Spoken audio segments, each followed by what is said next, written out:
Bom dia, boa tarde ou boa noite, conforme seja o horário que estejam me ouvindo.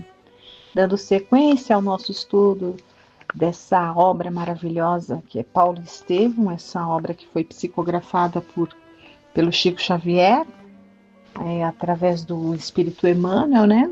Nós estamos aqui no capítulo oitavo. Esse capítulo é um dos, assim, dos mais emocionantes, né, na minha opinião, do, do livro, riquíssimo. Esse livro ele é rico de, de, de muitas e muitas curiosidades, né? Eu gostaria, assim, no final do nosso desse estudo, que eu não sei quanto tempo vai levar, né? Nós já temos aí mais de um ano. Me recordo que a gente estava lendo o capítulo do açoite ali, da primeira do açoite do próprio Gesiel, né, que é Estevão ali junto do seu pai, as coisas que Jochebed fazia. Eu me recordo que já tem mais ou menos um ano, foi no Dia dos Pais do ano passado, a gente estava vendo essa parte, falando desse pai, né, que era o pai de Abigail e de Estevão ali, o Jochebed, e da postura de Estevão ali, né. Então já tem um ano e nós estamos ainda aqui na primeira parte. Esse livro ele traz muitas curiosidades. Uma das curiosidades que eu gostaria de abrir aqui, falando dela, é que algumas pessoas se debruçaram, alguns espíritas, estudiosos, se debruçaram em estudar as minúcias desse romance histórico, né? É um romance histórico porque tudo que está aqui é verídico. Isso aqui é o retrato da história. Então, algumas pessoas se dedicaram a estudar isso aqui em minúcias, inclusive indo nos locais, visitando os locais, vendo a história, fazendo uma busca mesmo. E também fazendo um estudo minucioso do ponto de vista espiritual, né, doutrinário, digamos assim, doutrinário e espiritual.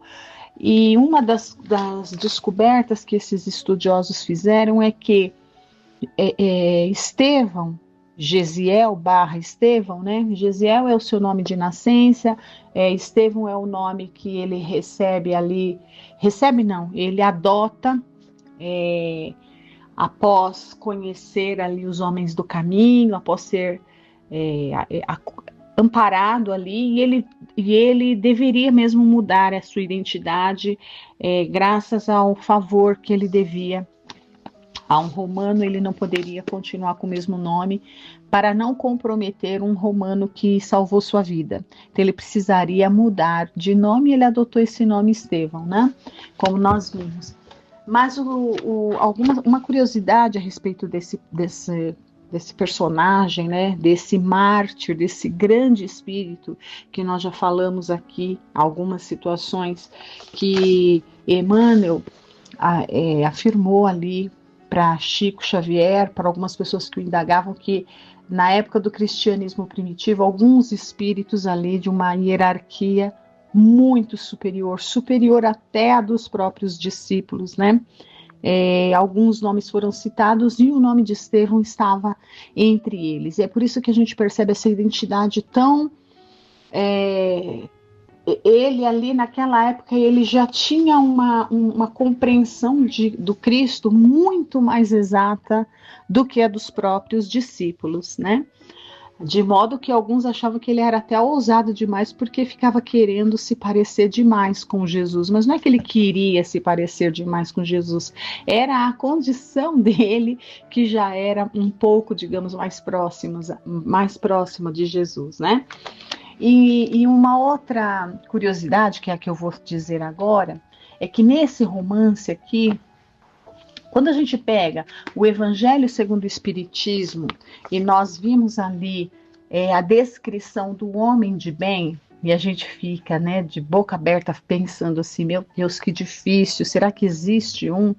Nós podemos dizer assim, com segurança, que Estevão sim era um desses, que é o mesmo que um bem-aventurado. Então, assim, Estevão já era um bem-aventurado. Então, Estevão já era um espírito capaz de vivenciar os ensinamentos de Jesus, e ele vivenciou todos.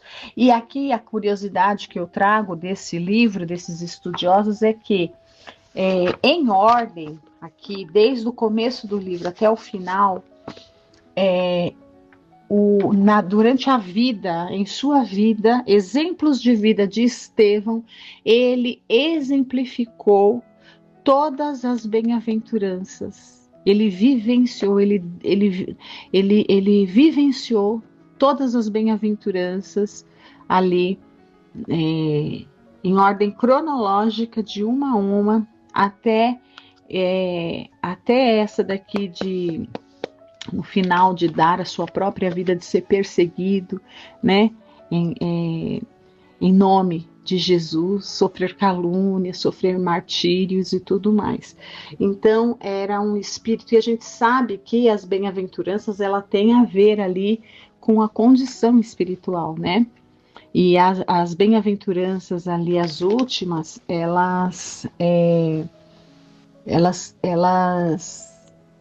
elas mostram a condição de espíritos ali no seu mais alto grau de evolução para nós aqui da Terra, né?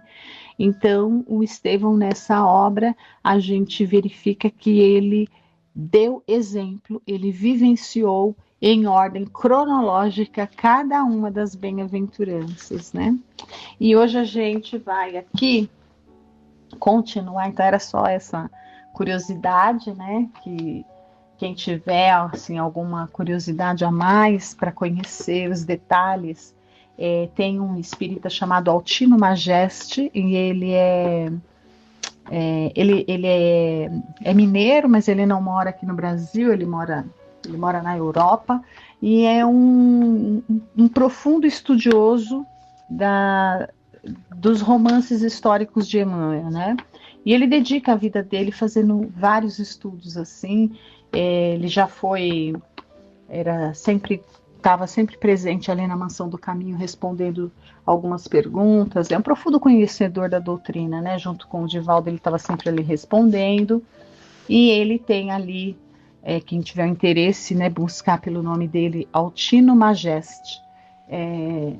Buscar ali no YouTube, que tem vários estudos dessa obra, né? E ele, em alguns deles ali, ele fala a respeito dessas curiosidades do Paulo Estevão, e uma delas que eu achei assim fascinante é essa, e quando a gente, conforme vai lendo, a gente vai identificando mesmo os testemunhos que Estevão deu ali de cada uma das bem-aventuranças, né?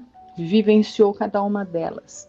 Bom, então aqui vamos continuar, já se passaram aí 8 minutos, nós estamos ali na leitura que descreve o momento ali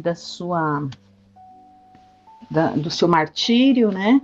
Da sua morte ali, da sua lapidação, e também o momento do desfecho da busca de Abigail, né? Ela buscava tanto reencontrar o irmão, assim como ele também acalentava tanto esse desejo, e nessas condições o destino os coloca ali face a face. Ela, noiva, né, sendo apresentada oficialmente como noiva de Saulo, justamente nesse dia, que para ele seria um dia, para Saulo seria um dia de glória, o dia da lapidação de Estevão seria uma grande vitória para ele, né, ali na sua vida profissional, digamos assim.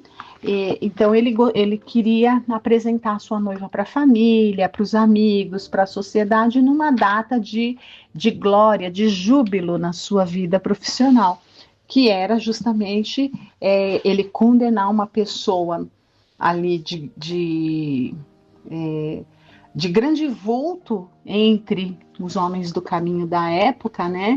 Uma pessoa popular, né? Porque Estevão, sim, tornou-se muito popular graças às suas pregações ali, muito semelhantes às pregações de Jesus. Então, por isso ele tornou-se muito popular. Então, era um julgamento assim de grande vulto, não era qualquer julgamento. Então, para Saulo seria muito importante. E é nessas condições que os irmãos se reencontram, né? Ela revê o seu irmão ali semi-morto, podemos dizer, né? Porque eles ainda têm tempo de algum diálogo. Nós vamos aqui continuar na leitura de hoje. Eles se reconhecem, Saulo termina com ela, né? E assim nós vamos continuar a nossa leitura. Paramos bem nessa parte, né? Então nós vamos aqui reler o último parágrafo, né? Que foi logo após ela percebendo, ela conversando com o irmão, e foi um diálogo muito emocionante, né? Um diálogo muito, muito emocionante. Saulo fica ali estupefato quando ele percebe que de fato a eleita do seu coração era irmã do seu maior inimigo, digamos assim.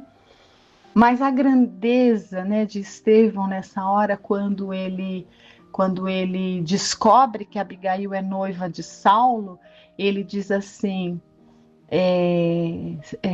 que ele certamente era um homem bom, né?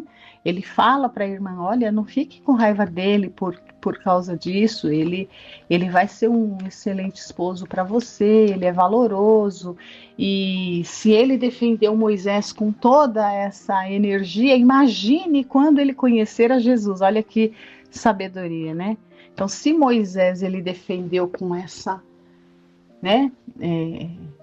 Porque Jesus é Jesus, né? Moisés, um grande espírito, mas só mais um missionário, né?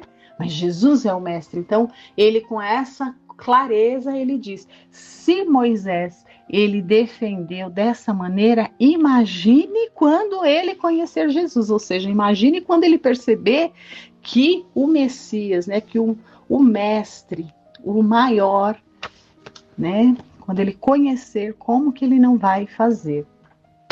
E, além dessa grande fala, ele faz uma outra fala aqui que para mim foi muito, sempre emocionante reler aqui. Quando ele olha para Saulo e ora, né? Porque ele está enxergando Jesus, né? Ele está ali, Jesus está ali para recebê-lo e ele vê Jesus ali. E Saulo, né? Então ele está já divisando ali os dois lados da vida, né? Do lado espiritual ele estava enxergando Jesus e os outros anjos ali que vieram para recebê-lo, né? Com todas as glórias que um bem-aventurado será recebido. E do outro, do lado material da vida, ele vê Saulo. Então ele pede por Saulo, assim como Jesus pede a Deus por nós, né? Eles não sabem o que fazem, Senhor, Pai, perdoa-lhes, eles não sabem o que fazem. Da mesma forma, Estevão também faz a mesma coisa. Ele olha para Saulo e pede a Jesus, né? Senhor, não lhe imputes este pecado. É demais, meu Deus. Então, continuando aqui, né? A gente vai retornar aqui a segunda. Aqui a gente vai pegar o capítulo, última frase não, o último parágrafo pequeno que lemos a semana passada e vamos retomar, né? Olha, escutando as expressões do condenado e recebendo-lhe o olhar fulgurante e límpido, Abigail não pôde dissimular a angustiosa surpresa. Saulo, Saulo, é meu irmão, exclamou aterrada. Gente, essa parte aqui, tá certo, né? Será que eu tô lendo? Tá certo. É isso mesmo, pensei que eu já estava lendo coisa que eu já tinha lido. Vamos lá. Saulo, Saulo, é meu irmão, exclamou aterrada. Que dizes? Gaguejou baixinho o doutor de Tarso, arregalando os olhos. Não pode ser, enlouqueceste? Não, não, é ele, repetia tomada de extrema palidez. É Gesiel, insistia Abigail assombrada. Querido, concede-me um minuto. Deixa-me falar ao moribundo apenas um minuto. Impossível, replicou o moço contrafeito. Saulo, pela lei de Moisés. Aí ela diz: Saulo, pela lei de Moisés, pelo amor de nossos pais, atende, exclamava torcendo as mãos. O ex-discípulo de Gamaliel não acreditava na possibilidade de semelhante coincidência. Além do mais, havia a diferença do nome. Convinha esclarecer este ponto antes de tudo. Certo, a falsa impressão de Abigail se desfaria ao primeiro contato direto com o agonizante. Então ele guardava, ele falou, não é possível, né? Aí ele pensou assim, bom, tem que resolver esse porque o nome não é o mesmo, então não é a mesma pessoa, deixa ela se certificar de que não é a mesma pessoa. Então ele guardava ainda esse desejo, né? E olha, então ele vai permitir. Sua índole sensível e afetuosa justificava o que, a seu ver, era um absurdo. Conjugando essas reflexões, de um segundo, falou a noiva com austeridade: Irei contigo identificar o moribundo, mas até que o possamos fazer, cala as tuas impressões. Nenhuma palavra, ouviste? É necessário não esquecer a respeitabilidade do local em que te encontras. Então, nesse momento, a intenção dele era a de que, bom, eu vou levá-la para que se desfaça esse mal-entendido e ela não fique com isso, porque o nome não é o mesmo, então não pode ser a mesma pessoa. Era isso que ele queria no fundo, né? Mas vamos lá. Logo após, chamava um funcionário de alta categoria secamente: manda levar o cadáver para o gabinete dos sacerdotes. E aí o funcionário diz: Senhor, respondeu o outro respeitoso, o condenado ainda não está morto. Olha só como é a providência divina, né? Ele ainda não estava morto, ele estava quase morto, mas não estava morto. Não importa, vai assim mesmo, pois arrancar-lhe-ei a confissão do arrependimento na hora extrema. A determinação foi cumprida sem mais demora. Enquanto Saulo mandava servir de modo geral aos amigos e admiradores várias ânforas de vinho delicioso por comemorarem o seu primeiro triunfo. Depois, sem o carregado, apreensivo, esgueirou-se quase sorrateiramente até a sala reservada aos sacerdotes de Jerusalém em companhia da noiva.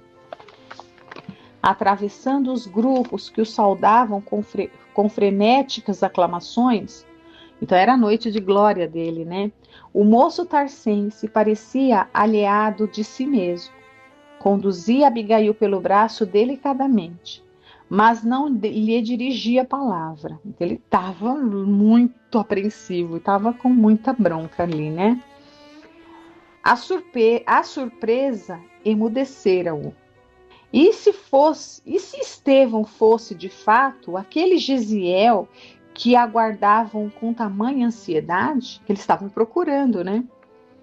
Absorvidos em angustiosas reflexões, penetraram na câmara solitária. O jovem doutor ordenou a retirada dos auxiliares, fechou cuidadosamente a porta. Abigail aproximou-se do irmão ensanguentado com a infinita ternura. E como se sentisse chamado à vida por uma força poderosa e invencível, ambos notaram que a vítima movia a cabeça sangrenta. Evidenciando o penoso esforço da derradeira agonia, Estevão murmurou. Então ele foi acometido ali de uma revitalização momentânea para que esse desfecho que nós vamos ver agora se desse, né? Então ele reconhece a irmã, olha, Abigail. Aquela voz era quase um sopro, mas o olhar estava calmo, límpido. Ouvindo-lhe a expressão vacilante e arrastada, o jovem tarsense recuou tomado de espanto. Que significava tudo aquilo? Não poderia duvidar. A vítima de sua perseguição implacável era o irmão bem amado da mulher escolhida. Que mecanismo do destino engendrara semelhante situação que lhe havia de amargurar toda a vida? Onde estava Deus que não inspirara no dédalo das circunstâncias que o levaram até aquele irremediável, cruel desfecho? Sentiu-se possuído de um pesar sem limites. Nossa, imagine o que ele não sente ali, né? Ele que elegera Abigail, o anjo tutelar da existência, seria obrigado a renunciar a esse amor para sempre. O orgulho de homem não lhe permitiria desposar... eu tinha dado spoiler, né? Falei que ele tinha terminado, porque eu achei que eu já tinha lido e não tinha. O orgulho de homem não lhe permitia desposar a irmã do suposto inimigo, confessado e julgado reles criminoso. Aturdido, deixou-se ali ficar, como se força incoercível o chumbasse ao solo. Imagine, né? Ele realmente estava ali, ele estava mesmo coercitivamente ali para isso aqui faz parte, tudo isso aqui vai compor o Paulo, né? Então essas experiências vai compor o Paulo do futuro. Então ele estava mesmo chumbado ao chão, podemos dizer assim. Aturdido, deixou-se ali ficar como se força incoercível o chumbasse ao solo, transformando-o em objeto de insuportáveis ironias. Gesiel, exclamou Abigail, osculando é beijando, né, e regando de lágrimas a fronte do moribundo. Como te vejo eu? Parece que o suplício te durou desde o dia que nos separamos, porque a última vez que ela ouviu, ele estava sendo supliciado também junto com o pai, sendo que o pai morreu e ele foi mandado para as galeras, né? Que era quase que uma sentença de morte, ninguém saía com vida e não conseguia durar muito tempo lá. E foi lá que ele conseguiu a liberdade pela sua conduta, né? Ali junto de um patrício. E ela soluçava e chorava. E ele responde, né, Gesiel? Estou bem, disse o discípulo de Jesus, fazendo o possível por mover a destra quebrada e deixando perceber o desejo de acariciar-lhe os cabelos, como nos dias da meninice e da primeira juventude. Não chores, eu estou com o Cristo. Quem é o Cristo? Né? Ela não conhece ainda. Quem é o Cristo? Murmurou a jovem. Por que te chamam Estevão? Como te modificaram assim? E ele diz, Jesus é o nosso Salvador, explicava o agonizante, no propósito de não perder os minutos que se escoavam céleres. E agora chamam-me de Estevão, porque um romano generoso me libertou, mas pediu absoluto segredo. Perdoa-me, foi por gratidão que obedeci ao conselho. Ninguém será reconhecido a Deus se não mostrar agradecimento aos homens. Mais um ensinamento, né? Mais uma vivência dele aqui. Então ele foi fiel ali, grato, né? Ele está ensinando esse valor. Olha, ninguém será reconhecido a Deus se não mostrar agradecimento aos homens, ou seja, amar ao próximo como a si mesmo, fazer aos outros tudo aquilo que gostaríamos que nos fosse feito. Então imagine que se nós prestássemos um favor para alguém, pedíssemos ali alguma coisa no sentido como esse romano fez, olha, vou te dar a liberdade, mas para não me comprometer, muda seu nome, ninguém pode saber. Então, assim, a forma de gratidão ele tinha que fazer, ele tinha uma dívida com aquele homem, né? Então, hoje em dia, né? Na verdade, a gente precisa resgatar isso. Quando a gente empenha a nossa palavra com alguém, não importa quem seja, nós temos que manter e ser fiel àquilo que nós convencionamos aí com o nosso próximo, né? Quem é o nosso próximo? Qualquer pessoa. Então, se eu acordo qualquer coisa, se eu faço um acordo com qualquer pessoa, com qualquer homem, eu tenho que honrar a minha palavra. Porque se eu não faço isso com os homens, como é que eu posso ser reconhecido de Deus, como ele diz aqui, se entre os nossos semelhantes, nós não conseguimos ser ali honestos, né? Então é muito profundo esse ensinamento que ele traz nessa frase, né? Vendo que a irmã prosseguia em soluços, continuou: sei que vou morrer, mas a alma é imortal. Sinto deixar-te. Quando mal torno a ver-te, quando mal torno a ver-te, mas hei de ajudar-te do lugar em que estiver. Veja a certeza da imortalidade da alma aqui presente, né? E ela diz, olha, ouve, Gesiel, exclamou a irmã no desabafo. Que te ensinou esse Jesus para te levar a um fim tão doloroso? Ela não conhece Jesus, então é natural que ela fique duvidando. Poxa, mas olha só, se você está, né? Se ele é o Messias mesmo, como que permite que isso aconteça com você, né? Quem assim abandona um servo leal não será antes um senhor cruel? Então é o que é a primeira vista. Então veja, ela era, de fato, nós já falamos, uma mulher muito inteligente. Olha os questionamentos assim, racionais, né? Quanta racionalidade que tem aqui nesse questionamento dela. Mas aí ele vai responder, olha. O moribundo pareceu admoestá-la com o olhar. Ele olha para ela e chama atenção, né, com o olhar. Não penses dessa maneira, prosseguiu com dificuldade. Jesus é justo e misericordioso. Prometeu estar conosco até a consumação dos séculos. Mais tarde compreenderás. A mim ensinou-me a amar os próprios verdugos. Ela abraçava-o carinhosa, desfeita em lágrimas abundantes. Depois de uma pausa, em que a vítima se revelava nos derradeiros instantes da vida material, viu-se que Estevão se agitava com esforços supremos. Com quem te deixarei? Aí ela mostra, né? Este é meu noivo, esclareceu a jovem apontando um moço de Tarso, que parecia petrificado. O moribundo contemplou sem ódio e acentuou: Cristo os abençoe. Não tenho no teu noivo um inimigo, tenho um irmão. Meu Deus, olha a condição desse espírito, né? Cristo os abençoe. Não tenho no teu noivo um inimigo, tenho um irmão. Saulo deve ser bom e generoso. Eu já tinha falado isso aqui, mas vamos lá. Saulo deve ser bom e generoso. Defendeu Moisés até o fim. Quando conhecer a Jesus, servi-lo-á com o mesmo fervor. Ser para ele a companheira amorosa e fiel. Mas a voz do pregador do caminho estava agora rouca e quase imperceptível. Nas vascas da morte, contemplava Abigail fraternalmente enternecido.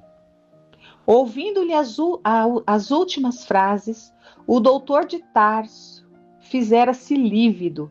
Queria ser odiado, maldito. A compaixão de Estevão, fruto de uma paz que ele, Saulo, jamais conhecera no fastígio das posições mundanas, impressionava-o fundamente. Entretanto, sem saber por que a resignação e a doçura do agonizante assaltavam-lhe o coração enrijecido. Trabalhava, porém, intimamente para não se comover com a cena dolorosa. Imagine a cena, né? Ele estava fazendo um esforço ali para não ficar comovido, né? Porque se a gente lendo aqui, a gente se emociona e chora, imagine ele vivenciando, presencial ali, né? Ele testemunhando tudo aquilo. Era muito difícil, né? Não se dobraria por uma questão de sentimentalismo. Abominaria aquele Cristo que parecia requisitá-lo em toda parte, a ponto de colocar-se entre ele e a mulher adorada. O cérebro atormentado do futuro rabino suportava a pressão de 1000 fogos. Desprezara o orgulho de família e eleger Abigail para companheira de lutas, embora lhe não conhecesse os ascendentes familiares. Amava pelos laços da alma. Descobrira o seu delicado coração feminino tudo quanto havia sonhado nas cogitações de ordem temporal. Ela sintetizava suas esperanças de moço. Era o penhor do seu destino, representava a resposta de Deus aos apelos da sua juventude idealista. Agora abrira-se entre ambos um abismo profundo. Irmã de Estevão, ninguém ousara afrontar-lhe autoridade na vida, a não ser aquele ardoroso pregador do caminho, cujas ideias jamais se poderiam casar com as suas. Detestava aquele rapaz apaixonado pelo ideal exótico de um carpinteiro e tinha culminado nos propósitos de vingança. Se desposasse Abigail, jamais seriam felizes. Ele seria o verdugo, ela a vítima. Além disso, sua família, aferrada ao rigorismo das velhas tradições, não poderia tolerar a união depois de conhecidas as circunstâncias. Levou as mãos ao peito, dominado por angustioso desalento. E assim nós vamos terminar a leitura de hoje e continuaremos na próxima semana para a gente ver o desfecho desse momento inesquecível para esses espíritos. Agradeço a todos por estarem aqui acompanhando essa bela história. Fiquem com Deus, uma excelente semana.